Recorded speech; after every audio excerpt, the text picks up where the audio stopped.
નમસ્કાર મિત્રો, આજે જ્યારે ગાંગીના બાબા જ્યારે આ 50 સરદારો ત્યાં સભા ભરીને બેઠા છે અને મહાસરદાર કહી રહ્યા છે કે આપણે આ ઉપાધિમાંથી કેવી રીતે બહાર નીકળીશું અને તેઓ ભારે કોઈક સંકટમાં ફસાયેલા છે, ત્યારે ગાંગીના બાબા ત્યાં પહોંચી ગયા અને કહે છે કે શું હું જાણી શકું કે તમે શું સંકટમાં છો, કે તમે કોણ છો અને અહીંયા કેમ આવ્યા છો? ત્યારે આ બાબા કહે છે કે તમે ગાંગીનું નામ કેમ લેતા હતા, ગાંગી અહીંયા કેમ આવી હતી? ત્યારે આ મહાસરદાર કહે છે કે ગાંગી તો એના બાબાને છોડાવવા માટે કામરૂ દેશ ગઈ હતી, પણ માં મેલડીએ એને પાછી મોકલાવી દીધી કે હું આઝાદ કરાવીશ તારા બાબાને. અને આટલા શબ્દો સાંભળીને બાબા તો ત્યાં ધ્રુસકે ને ધ્રુસકે રડી રહ્યા છે. ત્યારે મહાસરદાર પૂછે છે કે તમે ગાંગીના નામને લઈને રડો છો કેમ?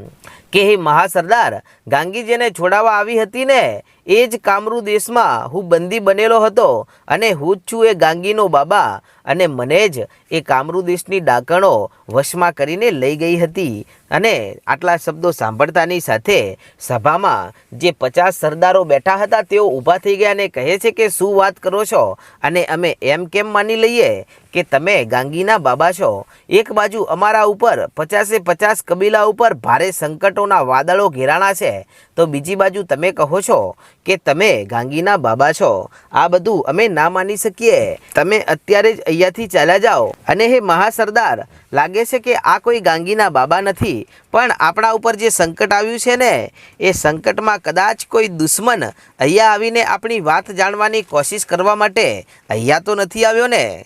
ત્યારે મહાસરદાર કહેવા લાગ્યા કે તમારી વાત સાચી છે સરદાર, પણ જો આ માણસ ગાંગીના બાબા છે કે નહીં એની આપણે અત્યારે જ પરીક્ષા લઈએ, અને જો એ પરીક્ષામાં નિપુણ ના થાય ને તો સમજી લેવાનું કે આ માણસને બંદી બનાવી અને ઉંમર કેદની સજા આપણે આપી દઈશું. કે હા સરદાર, એવું જ કરો. પછી તો 50 સરદાર બાબાની ચારે બાજુ થઈ ગયા અને કહેવા લાગ્યા કે બાબા, શું સાચે જ તમે ગાંગીના બાબા છો? કે હા. તો કે તમને ખબર છે ગાંગી તો કામરૂ દેશની વિદ્યાની જાણકાર હતી? કે હા મને ખબર છે ને. કે તો એ વિદ્યા કોણે શીખવાડી હતી? કે ગાંગીને કામરૂ દેશની વિદ્યા મેં જ શીખવાડી હતી. કે તો તમે કામરૂ દેશની વિદ્યા જો ગાંગીને શીખવાડી હોય તો તમે પણ કામરૂ દેશની વિદ્યાના જાણકાર તો હશો જ ને? કે હા, હું કામરૂ દેશની બધી જ વિદ્યાઓનો જાણકાર છું.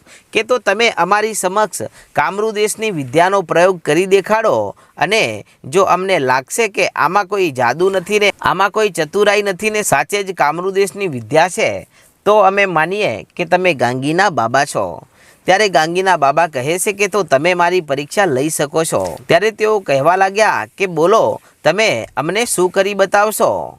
ત્યારે ગાંગીના બાબા કહે છે કે તમારા આ જંગલમાં મોટામાં મોટું વૃક્ષ કયું છે? ત્યારે મહાસરદાર કહે છે કે મોટામાં મોટું વૃક્ષ તો અહીંયા એક વડલાનું છે, અને એ વડલો લગભગ અમારી 3-4 પેઢીઓ જૂનો છે. કે તો મને એ વડલાની પાસે લઈ ચાલો, મારે ત્યાં એક ચમત્કાર કરવો છે. કે તો એ તો અહીંયા અમારા ઘરની પાછળ જ છે, પણ તમે ત્યાં જઈને શું કરવાના છો? કે તમારી પાસે કોઈ વાંસની ટોકરી છે ખરા, નાનકડી? કે હા છે ને. કે તો એને પણ સાથે લઈ લો અને ચાલો હવે મને દેખાડો. ત્યારે મહાસરદાર અને 50 સરદારો આ બાબાની સાથે ચાલ્યા અને એમના કબીલાનો એક માણસ વાંસની ટોકરી લઈને આવ્યો છે, અને પછી તો એ વિશાળ કદના વડલા પાસે જઈ અને આ સરદાર કહેવા લાગ્યા કે જુઓ બાબા, આ રહ્યો અમારા આખા જંગલનો જૂનામાં જૂનો વડલો. ત્યારે આ વડલાને જોઈ અને બાબા કહેવા લાગ્યા કે આટલો વિશાળ વડલો મેં મારા જીવનમાં પહેલી વાર જોયો છે, પણ સાંભળો સરદારો, આ વડલાને હું આ ટોકરી છે ને વાંસની એના નીચે ઢાંકી દઉં તો માનશો?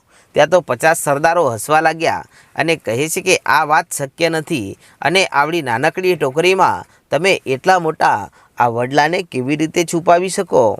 કે બોલો, પછી તો માનશો ને? કે પહેલાં કરી દેખાડો. ત્યારે ગાંગીના બાબા હાથમાં ટોકરી લઈને ચાલતા ચાલતા વડલાની પાસે પહોંચે છે, અને ત્યાં જઈ અને પોતાની આંખો બંધ કરે છે ને કામરૂ દેશની વિદ્યાના મંત્ર પઢે છે, અને પછી રેતની મુઠ્ઠી ભરી અને પોતાના કપાળે અડાડી અને આ વડલાની સામું છૂટો ઘા કર્યો ને ત્યાં તો આખું એ વડલાનું કદ બદલાણું, અને વડલો ધીમો ધીમો નાનો થવા લાગ્યો, અને એક નાનકડું વૃક્ષ હોય એવી રીતે સાવ નાનો થઈ ગયો, ને એના ઉપર ઉપર બાબાએ આ વાંસની ટોકરી ઢાંકી દીધીને કહે છે કે બોલો મહાસરદાર, અહીંયા એક મોટો વિશાળ કદવાળો તમારા પૂર્વજો વખતનો વડલો હતો એ ક્યાં ગયો? ત્યારે આ મહાસરદાર કહેવા લાગ્યા કે વાહ બાબા વાહ, તમે આટલા મોટા વડલાને આમ આવડી નાનકડી ટોકરીને નીચે કેવી રીતે ઢાંકી દીધો? ત્યારે ગાંગીના બાબા કહે છે કે એ જ તો કામરૂ દેશની વિદ્યા છે, અને જાદુ મંત્ર અને સાધના તો સૌ કરે, પણ કામરૂ દેશની વિદ્યા એક એવી છે કે જેને જોતાની સાથે ભલભલા રાજાના રજવાડાઓ પણ ચોંકી ઉઠે છે. તો પછી તમે તો સરદાર છો. ત્યારે સરદાર કહેવા લાગ્યા કે અમને વિશ્વાસ આવી ગયો છે, અને હવે તમે આ વડલાને પાછો જેવો હતો એવો કરી નાખો. ત્યારે ગાંગીના બાબાએ ફરી રેતની મુઠ્ઠી ભરી અને ફરી પાછા પોતાના કપાળે આ મુઠ્ઠીને અડાડી અને પછી એ વાંસની ટોકરી ઉપર છૂટો ઘા કર્યો ને એની સાથે તો વડલો ક્ષણભર વારમાં એક મોટું રૂપ ધારણ કરી નાખ્યું, અને વાંસની જે ટોકરી હતી એના નાના નાના ટુકડા ઉડી ગયા. ત્યારે આ ઘટના જોઈ અને 50 સરદારો કહેવા લાગ્યા કે વાહ બાબા વાહ, તમે તો સાચે જ કામરૂ દેશની વિદ્યાના જાણકાર છો. પણ ત્યાં તો મહાસરદારની નજરોની સામે એક પશુનું હાડકું દેખાણું, અને આ હાડકું દેખાતાની સાથે તેઓ એને પોતાની પાસે લાવે છે, અને લાવી અને કહેવા લાગ્યા કે બાબા, આ હાડકું જે દેખાઈ રહ્યું છે એ કયા પશુનું હશે, એ તમે કહી શકો છો? ત્યારે બાબા કહે છે કે હા, કહી શકું છું ને, કે શાનું છે? કે આ જે હાડકું છે ને એ શિયાળનું છે. ત્યારે બધા સરદારો કહેવા લાગ્યા કે શિયાળનું થોડું હોય, અને તમે આમ કેવી રીતે કહી શકો કે આ હાડકું શિયાળનું છે? અને શું તમે આ શિયાળને અહીંયા ઉત્પન્ન કરી શકો?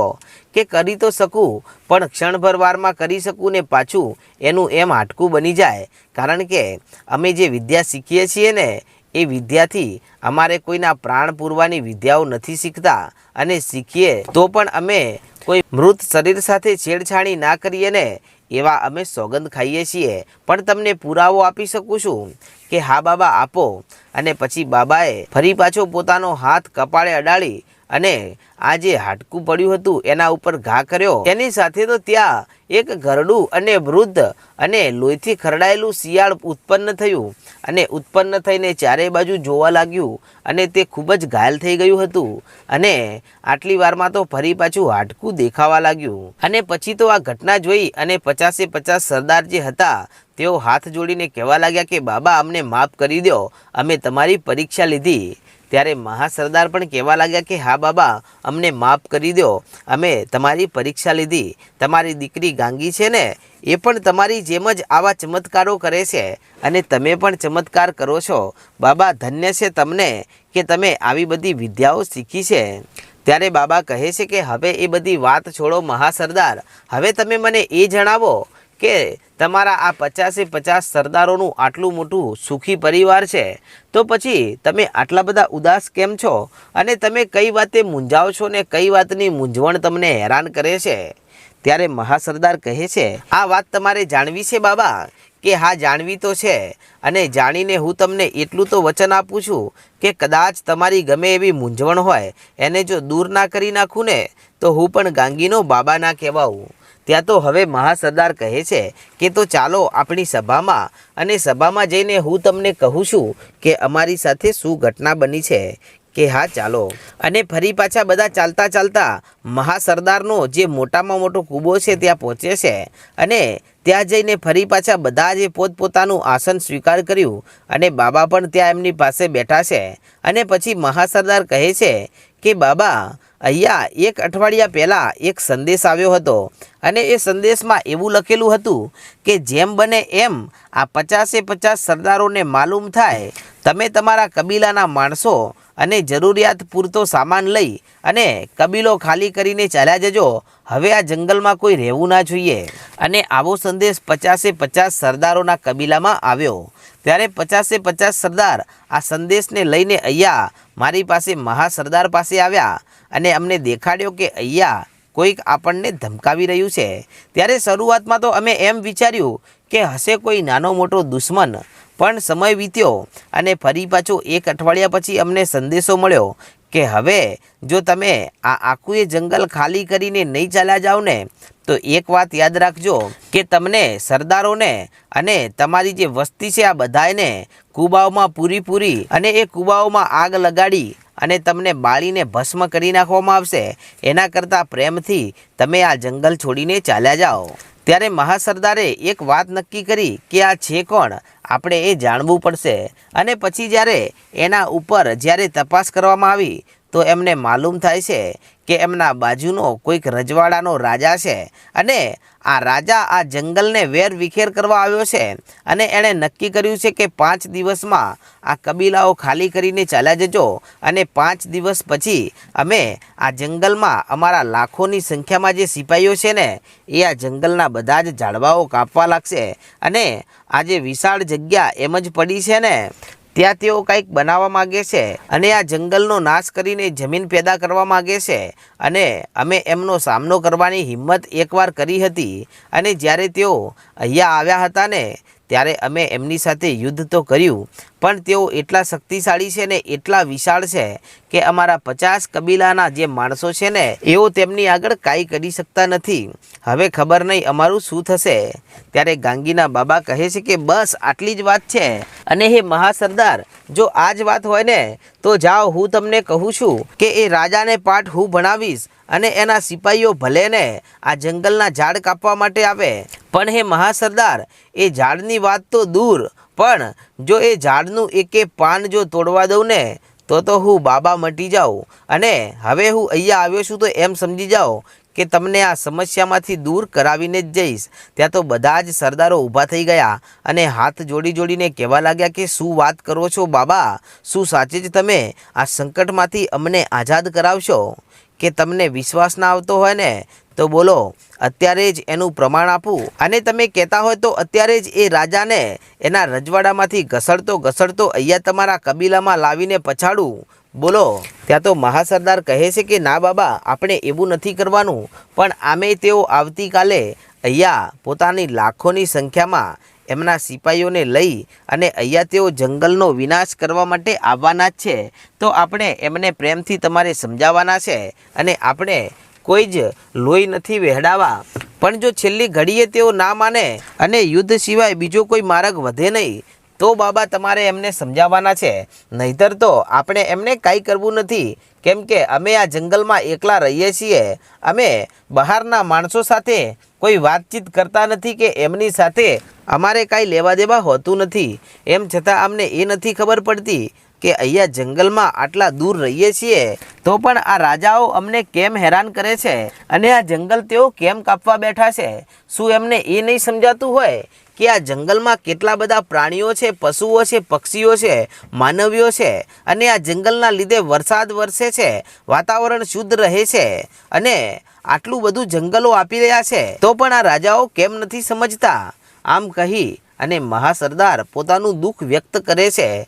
ત્યારે મહાસરદારને ગાંગીના બાબા કહે છે કે હે સરદાર, તમારી વાત એકદમ સાચી છે અને હવે આપણે આવતીકાલે આ દુશ્મનોને પાઠ ભણાવવા માટે ત્યાં પહોંચી જવું પડશે અને અહીંયાથી કઈ સીમામાં તેઓ આવવાના છે જંગલને કાપવા માટે. ત્યારે સરદારો કહે છે કે અહીંયાથી તો તે ઘણા બધા કિલોમીટર દૂર જંગલ છે ને એ દિશામાં આવવાના છે અને જો આપણે રાતવાસો અહીંયા કરીશું ને તો સવાર સુધી ત્યાં પહોંચીએ ત્યાં સુધી તો એ લાખોની સંખ્યામાં આવેલા સિપાહીઓ કેટલાય વૃક્ષો કાપી દેશે. ત્યારે બાબા કહે છે કે એમ વાત છે તો આપણે અત્યારે જ રાતભર ચાલી અને એ બાજુ પહોંચી જઈએ અને જ્યાં તેઓ જંગલ કાપવા આવવાના છે ને ત્યાં જ આપણે પહેલાંથી જ આપણે ત્યાં જઈને બેસી જઈએ અને પછી તો ગાંગીના બાબાની વાત સાંભળી અને આ 50 સરદાર અને મહાસરદાર હવે ઘોડાઓ ઉપર સવાર થઈ ગયા છે ને પોતપોતાના લડવાના અને ખાવા પીવાના સામાનને લઈ અને હવે નીકળી ગયા છે. અને મિત્રો પછી શું ઘટના બને છે તેનો ઇતિહાસ આપણે આગળના ભાગમાં જોશું ને તમે આપણી ચેનલ પર પહેલીવાર આવ્યા હોય તો આજે જ આપણી ચેનલ રાજા મેલડીને સબસ્ક્રાઈબ કરી નાખો. જય માતાજી.